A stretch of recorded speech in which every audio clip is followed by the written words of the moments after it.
再来看，昨透早伫台中的高铁站附近，有民众看到一只石虎死伫大路边哦。专家是认为，这只石虎可能是伫台中白雅溪附近活动的石虎族群。市政府嘛表示讲，会来看当地道路安全，看安怎来改善。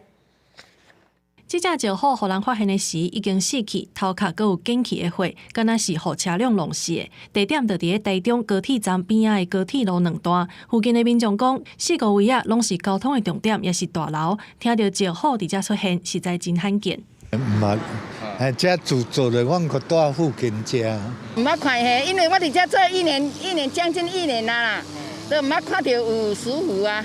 保育人员初步判断，这只石虎是公的，已经成年，体重大约是5公斤左右。这是第一摆伫台中乌日发现有石虎互人弄死。台中市农业局除了送去检验，嘛甲相关的单位来讨论车路改善措施。会在后续请专家学者以及相关的专业团体进行调查以及研究，以确认该处是否为石虎的热点。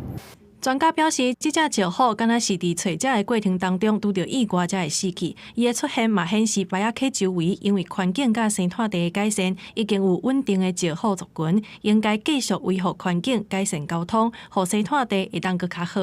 实际上，它很可能过去就利用这块砾石，只是它被撞死的时候，其实我们才知道，原来它会出来在这个地方。这个区域其实很多的私有地，所以如果我们要设置保护区，其实可能性是非常低的。那我们其实也会比较建议说，是以推动友善农业、改善栖地品质。专家表示，白雅溪烟花对石虎来讲，已经是常常咧使用的生态走廊，暂时无起动物通道的必要性。若准讲族群有继续扩大，可能会搁再出现族群溢出去的问题。保护生态地，减少人为的干扰，是目前上重要的做法。记者综合报道。